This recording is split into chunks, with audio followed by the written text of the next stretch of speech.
This is the signature morning show and is up every single weekday morning from 6 a.m. And so today we are still going to be talking about Humphery Nwosu and his contribution to our democratic process.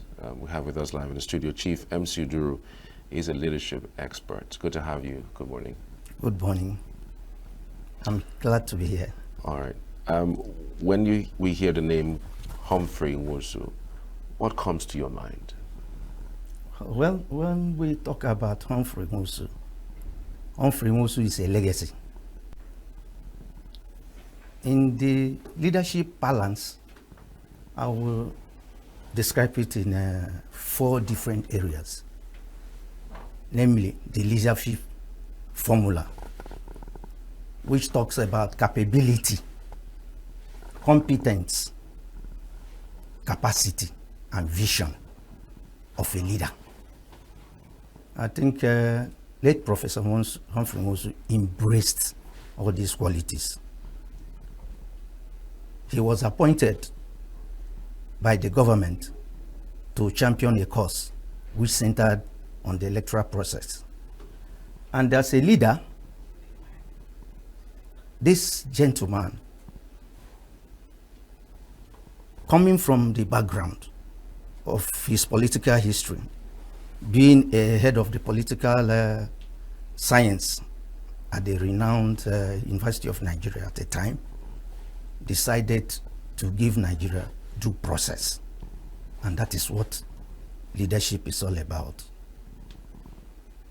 Talking about how he led National Electoral Commission as a leader, he brought in a process that everybody embraced, which at the time was the option that Nigeria demanded for. It was very clear, due process, there were no intrigues. It was a very clear, and that's the quality of a good leader. You make sure that things are done straight, including members of your team, which he galvanized at the time. Today,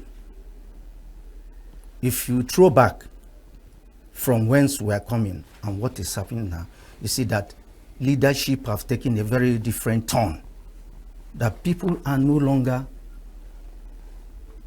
following what should be followed. People now decide, I want to do this as a leader.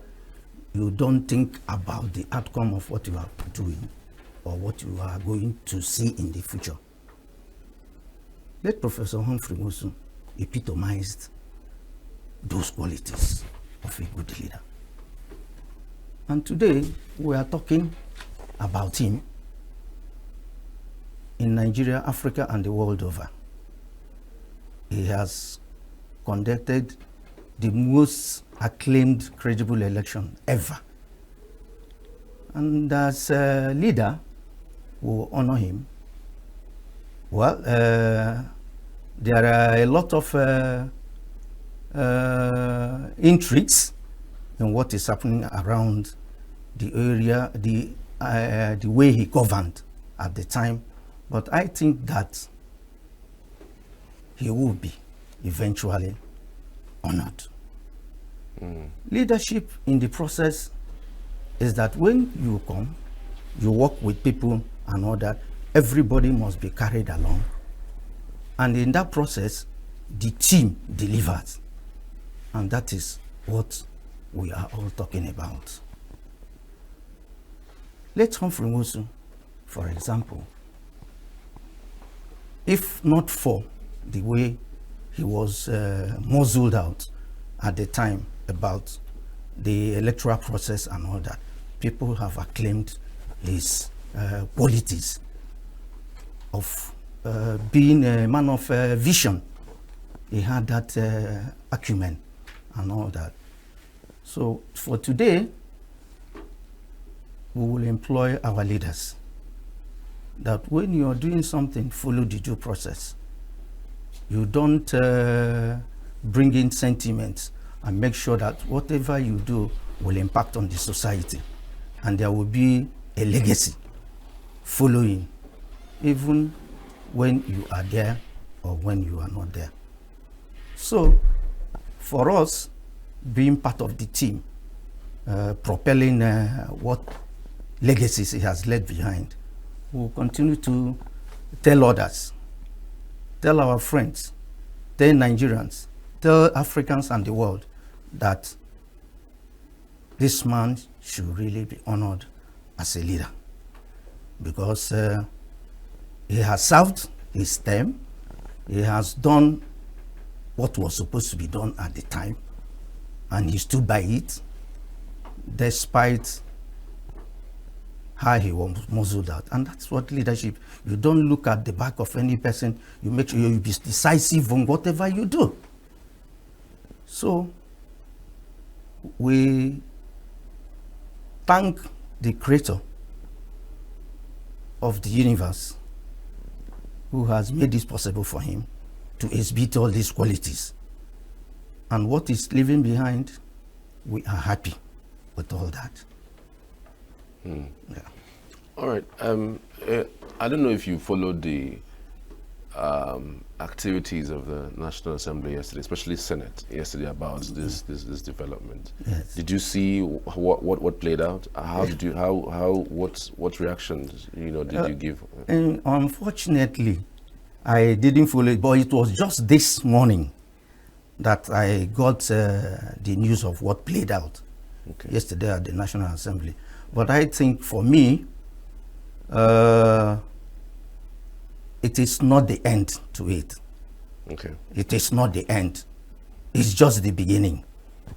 You feel that it's just the. They're going to represent. I think I have that strong feeling, because the way it was handled was very, very unfortunate. People had expected more, and people have talked about this gentleman and all that. I think that decision of the upper chamber should be revisited. So what can today's INEC learn from the NEC of 1993? Because a whole lot of persons say, look, there's a way and manner that we are reacting today in terms of our INEC that seems subservient to the government of the day.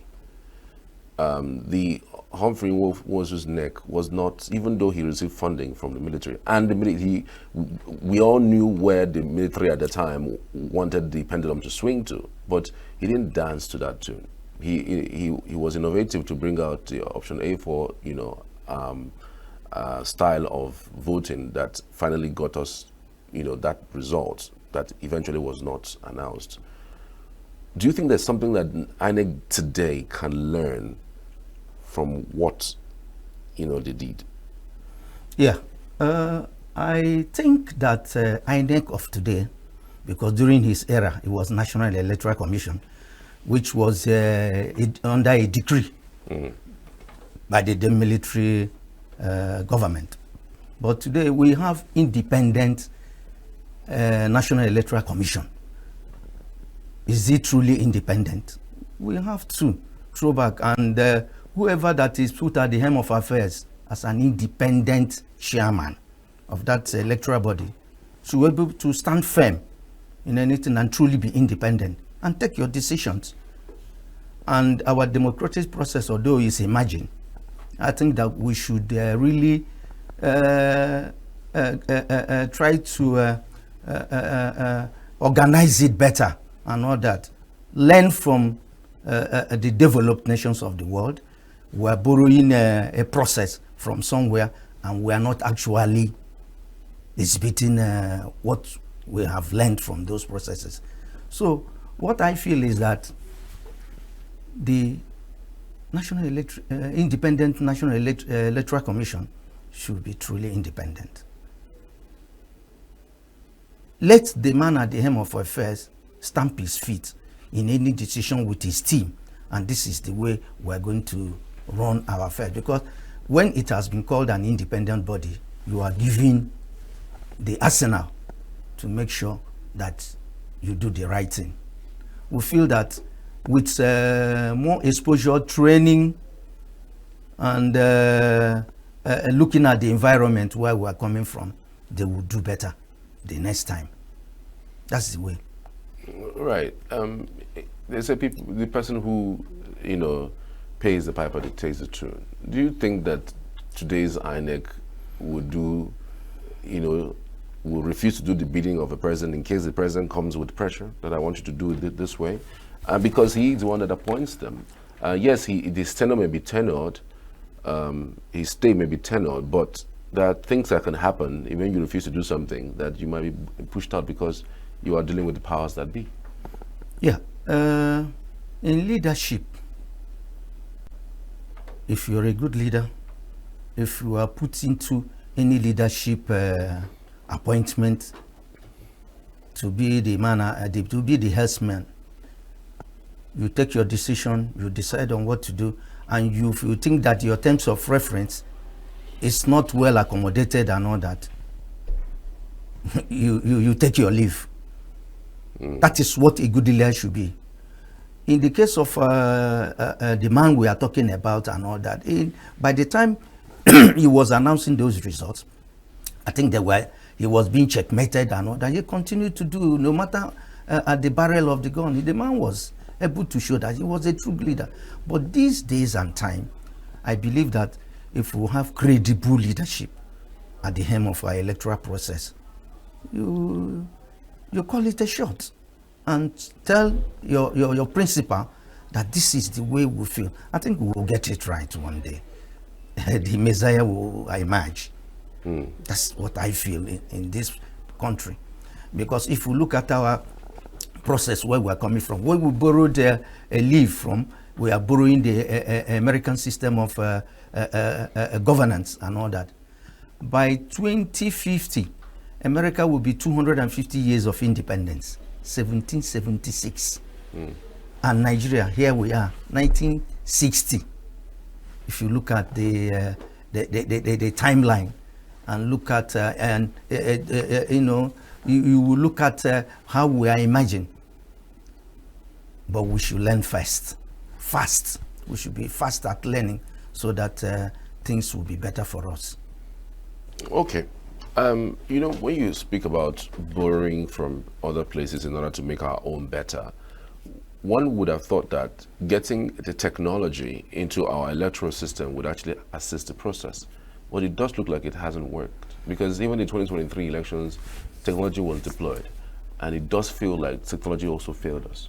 Yeah. Well, from what we were told and what we gathered, there were glitches here and there. And that is glitches in the electronic process.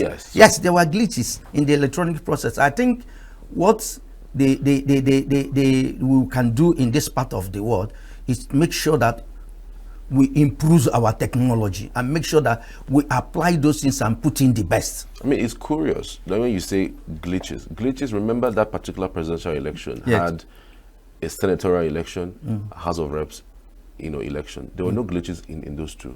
How come it is only in the presidential election that a glitch happened? Well, I am not the man that was at the end. I wasn't the man operating the system. I'm just saying that we deployed technology, right, which we think that should be near accurate, if not 100% accurate. But even with the deployment of the so-called technology, we still had issues. Yeah, that should be termed from the side of the operators of the system. That is the major problem we have in leadership. The operators of the system are the major problem we have in the system. You say things right and all that, the operators will tend to not follow the due process about things, and people are not paying attention. Even the telephone handsets that we are doing, we are holding and all that. Most of the time you will see that there are no networks and all that, but individuals, people operating this system must make sure that we put the right people at the right place and make sure that things are done right. There are no gainsaying that we cannot get things right. I think it's an individual thing. It's personalized. People don't want to do the right thing. In any space of life, you see people scenes that something is straight, and they will tell you that it's not straight. That is what we are preaching, that in anywhere you find yourself, you are the fourth port of call. Do it better. And as a nation, you are part of the nation.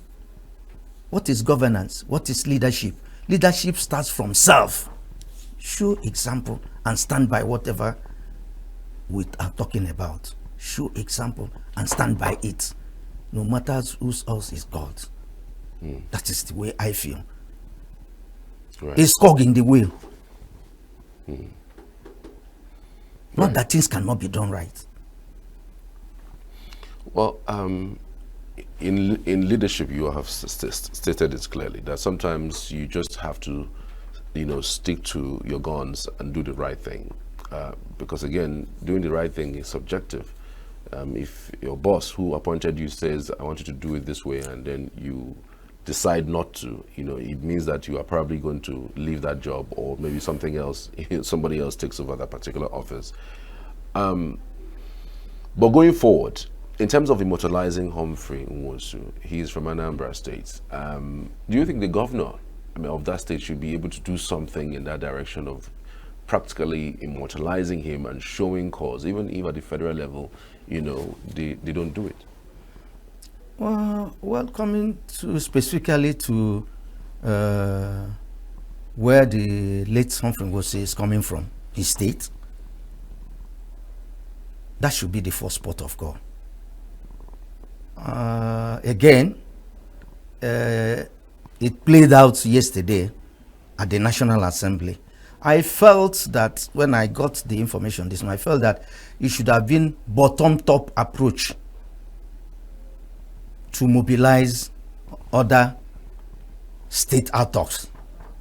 At least the government of the state should have been able to, because it's not today that late Professor Humphery Nwosu died, and that there are activities following, the burial, and people know that he would be buried on so day, and there were colloquium, there were service of some people should have started preparing on time. So at least it should have been a bottom top, galvanized, and in fact the National Assembly legislative arm should have, from that state, should have been so cohesive in order to bring other members of the team together and all that. But I think the government of the state should do something, and I for what I know, from what I am seeing, I don't think the governor will leave that area lying fallow. I think he will surely do something. All right. I want to say a very big thank you, Chief MC Duruh. Oh, yeah, but before we leave, I want to leave you. I want to leave you with one of the quotes. The quotes: "Every big castle was once started with a single block. Despise no beginnings.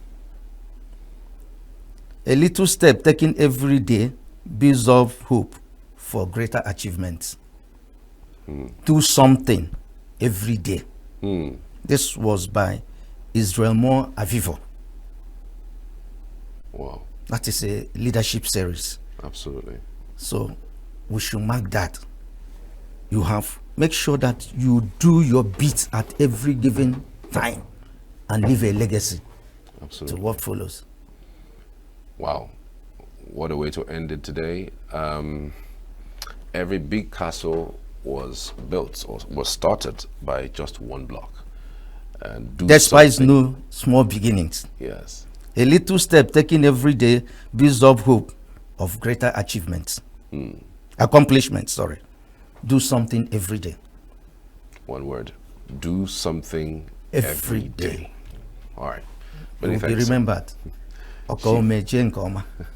Chief MC Duruh, many thanks. Thank you. Truly appreciate it. Thank you so much. Save Nature TV. News in your pocket.